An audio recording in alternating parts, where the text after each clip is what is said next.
Welcome back to Fifth Gear. Right, it's time for our regular shakedown of cars that you might actually buy in. It's new, but is it any good?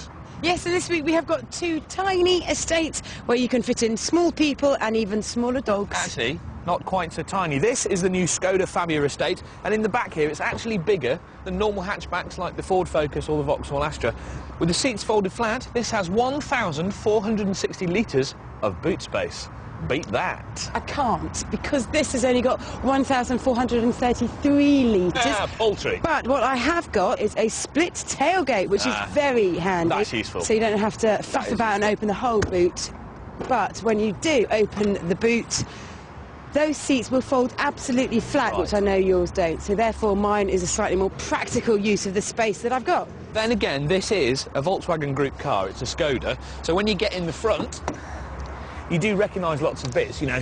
It's all Volkswagen Group, so you recognise the dial sets. Everything feels really well put together. I do feel that they've got this jazzy seat fabric to try and liven up an otherwise dull interior, but I feel comfortable in here. It feels nice. Yep, I like it. And if you want to see a dull interior, then just step this way.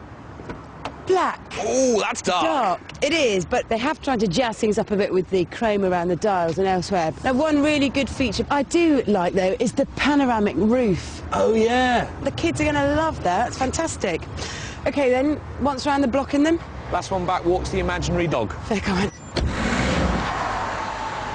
It's worth noting that the Fabia estate can be had with a tiny little three-cylinder engine. To be honest, I'd steer clear though. Even though they work really well in the Super Mini, they're really frugal and quite nippy. If you buy the estate, chances are you're going to want to carry something. So I'd stick to the 1.9 TDI that's in this car. Skoda reckon that it's going to be their biggest seller anyway. It's quite a good little engine. It's got 104 horsepower and a useful 177 pounds-feet of torque. 0 to 60 comes in about 11 seconds, and it's got a top speed of 118 miles an hour. If you don't drive about trying to beat those figures, it'll do about 57.6 miles to the gallon, which is all very sensible. The only problem with this engine is that it's a bit coarse. Listen, when you accelerate you really hear it. On the plus side though, it's got a remarkably smooth ride. It's not an athlete round the corners, I will say that, but I am very pleasantly surprised.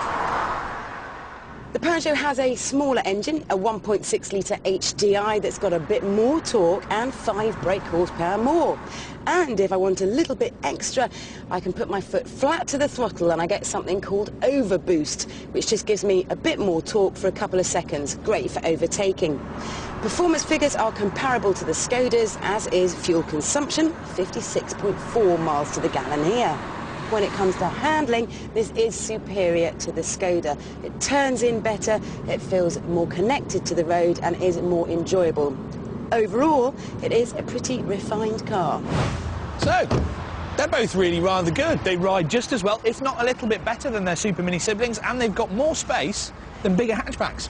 Yep, but we need to find a winner, so let's think about safety. This has got a 5-star Euro NCAP crash rating. What's yours got? Well, actually, it hasn't got one. It was only launched 11 days ago, so they haven't had a chance yet. Mind you, the Super Mini version got 4 stars, so that should be a hint. I do want to actually talk to you about price, though, because at 12,615 quid, it's near enough £2 cheaper than that at 14,565. Yeah, but this one is definitely the better car to drive. It feels more solid, more mature. Yeah, but then again, this Skoda is cheaper to insure, and because of a growing fan base of new Skoda owners, it's also going to hold its residuals slightly better.